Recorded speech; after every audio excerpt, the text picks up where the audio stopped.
तुम्हाला सुद्धा विश्वास बसणार नाही की एक वाटी गव्हाच्या पिठापासून आपण इतका छान असा नाश्ता 5 ते 10 मिनिटांमध्ये रेडी करू शकतो। सकाळच्या घाईमध्ये काय करावं हे कुणालाही सुचत नाही आणि पाहिजे तर सकाळी एनर्जीवाला नाश्ता, तर तुम्ही हा नाश्ता नक्कीच बनवू शकता। खूप जास्त एनर्जीवाला आणि चटपटा असा आहे, खायला पण खूप जास्त छान लागतो। तर कशापासून बनला आहे? फक्त एक वाटी गव्हाच्या पिठापासून कसा बनलेला आहे? तर चला मित्रांनो, तुमचं स्वागत आहे माझ्या इंडियन किचन चस्का कुकिंग चॅनलमध्ये। एक मोठा बाउल घ्यायचा किंवा प्लेट घ्यायची, त्यामध्ये थोडी 3 ते 4 हिरव्या मिरच्या कापून घेतलेल्या आहे, सोबतच 1 वाटी टमाटर घेतलेला आहे, त्याला बारीक कापून घेतलेला आहे। 1 वाटी कांदा घेतलेला आहे, तर त्याला पण छान असं बारीक कापून घेतलेला आहे। सोबतच आता घेऊया आपण कोथिंबीर। कोथिंबीर मला खूप जास्त आवडतो, त्यामुळे मी हा कोणत्याही रेसिपीमध्ये खूप जास्त वापरते। आता सोबतच यामध्ये घेऊया पालक। पालक ही आपल्यासाठी खूप जास्त चांगली असते आणि एनर्जेटिक असते, त्यामुळे मी 1 वाटी पालक घेतलेली आहे। तुम्ही आणखी काही यामध्ये भाज्या ॲड करू शकता, जसं शिमला मिर्च, गाजर, आलू, जे तुम्हाला भाज्या आवडतात ते आपण गोबी पण ॲड करू शकतो। आपल्याला आवडीनुसार ज्या भाज्या आवडतात त्या आपण टाकू शकतो। आता इथे अर्धी वाटी घेतलेला आहे मी रवा, सोबतच 1 वाटी घेतलेला आहे मी इथे गव्हाचं पीठ आणि यामध्ये 2 चम्मच टाकून घ्यायचं आहे बेसन। आता मी टाकलेला आहे यामध्ये ठेचा, म्हणजे जे लसूण आणि हिरवी मिरची आहे ना, हिरवी मिरचीची क्वांटिटी कमी आहे आणि लसूण यामध्ये जास्त आहे। सोबतच इथे आपण टाकून घेतले जिरं आणि धने पावडर, सोबतच थोडीशी घालून घेऊया आपण हळद आणि मीठ टाकूया चवीनुसार। तर यामध्ये आता सर्व मसाले टाकून झालेले, आता आपण पाणी ॲड करूया। पाणी किती ॲड करायचं आहे, पहिले थोडं पाणी टाकून घेऊया आणि छान असं मिक्स करून घेऊया।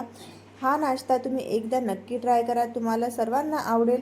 खास करून मुलांना हा खूप जास्त आवडेल, कारण की यामध्ये आपण चटपट असं आपण ॲडसुद्धा केलेलं आहे। तर बघू शकता इथे छान असं मिक्स केलेलं आहे, थोडंसं घट्ट सारण झालेलं आहे, त्यामुळे आता आपण थोडंसं पाणी आणखी टाकून घेऊया, कारण आपण यामध्ये सुजी टाकलेली आहे, म्हणजे रवा टाकलेला आहे, तर ते थोडं भिजायला थोडा वेळच लागतो।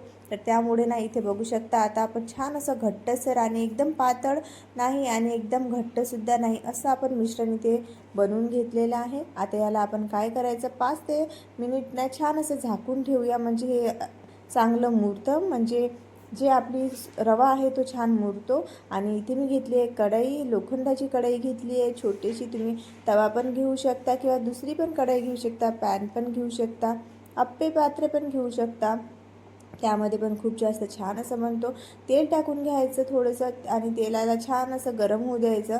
आता इथे 2 चम्मच मी इथे सारण टाकून घेतलेलं आहे, त्याला थोडं असं पसरवून घेतलेलं आहे आणि याला झाकून ठेवूया। जास्तीत जास्त 2 ते 3 मिनिटं याला झाकून ठेवूया।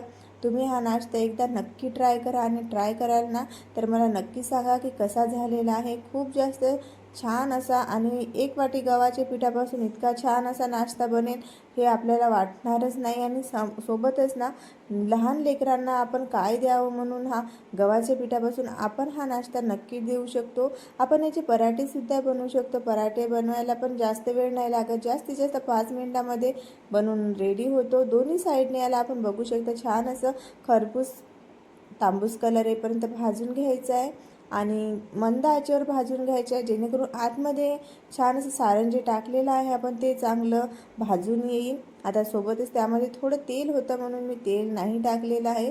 आता दुसरं पण असंच बनवून घ्यायचं आहे, तर पहिलं मी थोडं छोटं बनवलेलं आहे, आता याला थोडं सारण जास्त टाकलेलं आहे। सोबतच वरून थोडंसं आपण तेल घालून घेऊया आणि याला पण छान असं झाकून ठेवूया 2 ते 3 मिनिट। तर बघू शकता वरचा कलर जो आहे तो छान असा थोडासा वेगळा झालेला आहे, म्हणजे आता हे छान असं सेट झालेलं आहे। तर याला आपण परतून देऊया आणि दोन्ही साईडनं असं खरपूस तांबूस कलर येईपर्यंत, गोल्डन कलर येईपर्यंत छान असं भाजून घेऊया। बघू शकता किती छान असं झालेलं आहे। सर्व ह्याच प्रकारे आपल्याला करून घ्यायचे आहे। तर तुम्ही खायचे असेल तर आपण अशीसुद्धा खाऊ शकतो, नाहीतर याला आणखी काही थोडंसं चविष्ट बनवायसाठी मी एक इथे आयडिया केली आहे, म्हणजे थोडंसं शक्कल लढवली आहे की इथे लेकरांना तर हे असं खावंसं नाही वाटणार, आपणसुद्धा तर हे असं खाऊन घेऊया।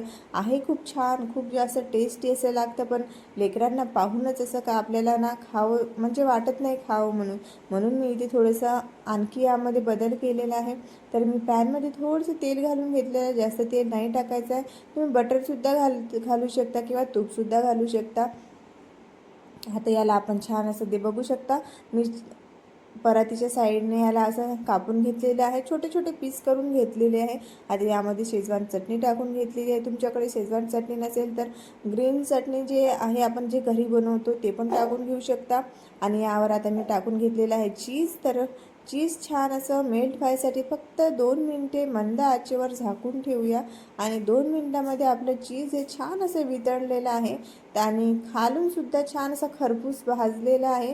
तर चला आपण याला साईडने ठेवून घेऊया आणि परत आपण त्याच प्रकारे सर्व असे बनवून घेऊया. खायला पण छान आणि दिसायला पण छान. आणि असं छान छान जर आपल्याला सकाळी सकाळी भेटलं तर पोटभरीचा नाश्तासुद्धा होतो आणि मनभरीचासुद्धा नाश्ता होतो. तर तुम्ही यासाठी हा नाश्ता नक्की ट्राय करा. सर्व इथे मी बनवून घेतलेले आहे आणि सकाळची घाईमध्ये यामध्ये थोडंसं चेंज मी केलेलं आहे. तुम्ही नक्की ट्राय करा.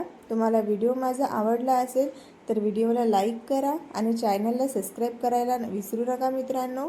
असेच नवनवीन व्हिडिओ पाहायसाठी माझ्या चॅनलला सबस्क्राईब नक्की करा आणि व्हिडिओलासुद्धा लाईक करा. माझा व्हिडिओ तुम्हाला कसा वाटला, तुम्ही कुठून बघत आहे तर कॉमेंट नक्की करा आणि एन्जॉय करा हा बन डोसा, चीज बन डोसा. बघू शकता यामध्ये आता मी छोटंसं असं पीस निघत आहे. एकदम छोटे छोटे पीससुद्धा तुम्ही काढून याला सर्व करू शकता. पार्टीसाठी पण एन्जॉय करू शकता. तर नक्कीच ट्राय करा आणि व्हिडिओला लाईक शेअर करा. बाय.